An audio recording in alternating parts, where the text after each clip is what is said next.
kembali di YouTube channel Ekonomiku Yes.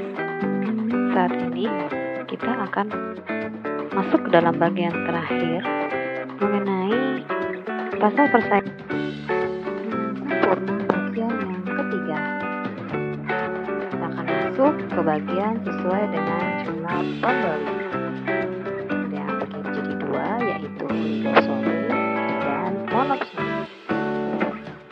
Adapun yang menjadi ciri-ciri monopsoni adalah adanya satu pembeli, dan hal ini membuat harga ditentukan pembeli. Barang yang diperjualbelikan adalah bahan mentah. Otomatis ciri-ciri yang terakhir membuat pendapatan menjadi tidak merata.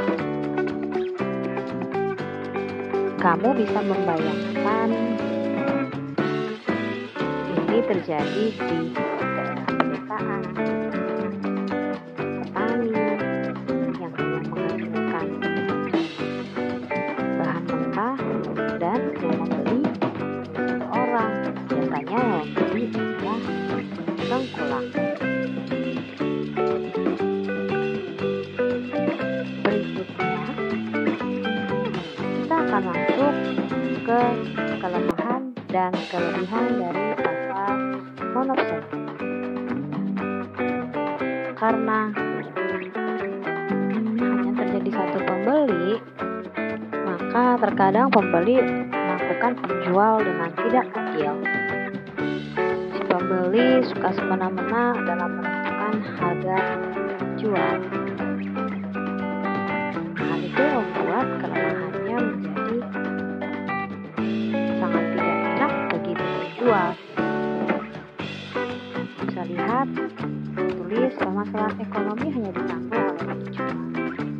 Jika harga beli itu terlalu murah, maka itu sudah menjadi risiko penjual.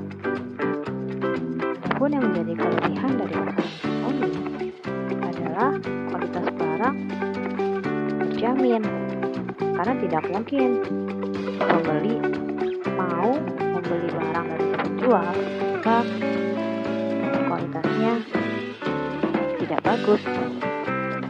Berikutnya, mau tidak mau penjual atau si produsen harus memiliki kreativitas dan berinovasi sehingga produknya tetap menjadi produk yang terjamin dan menjadi produk unggul.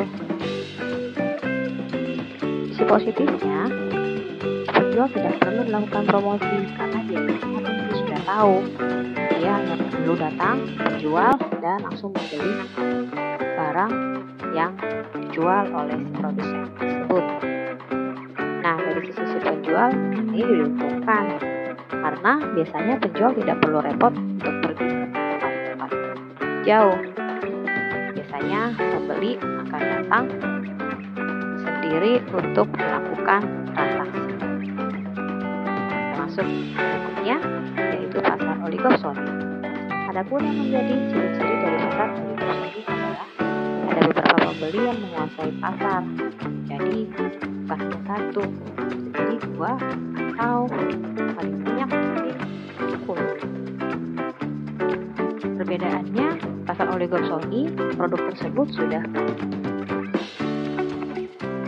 ada olahannya, namun belum bisa langsung menjadikan barang jadi, sehingga produk itu perlu diolah.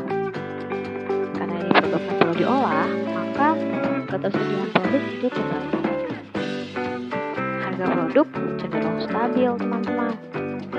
Dan dengan pasar oligosoli ini, pendapatan bisa menjadi sama rata. Contohnya adalah di desa-desa juga, tapi biasanya ini yang membeli adalah sudah partai yang lebih besar. Jadi satu desa yang menghasilkan susu sapi, maka beberapa peternak sapi itu akan didatangi juga oleh beberapa pabrik susu sapi yang bersedia untuk membeli sapi dari peternak sapi. Berikutnya kita akan masuk ke bagian kelemahan dan kelebihan dari pasar oligosoli. Kelemahannya saja produk kualitas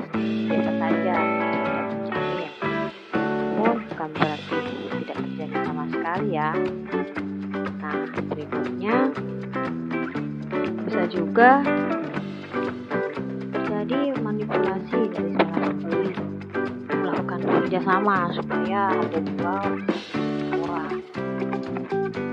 Satu sisi karena si produsen juga sudah tahu produk ini akan dibeli oleh pabrik, dia tidak perlu banyak kreativitas. Nah, produk ini produk yang harus diolah. Namun yang kelebihannya ini tidak seperti di pasar motor Sony. Untuk kelebihannya juga di grup Sony, si produsen masih bisa melindungi haknya. Artinya, maksud di sini adalah harga jual yang tidak terlalu murah.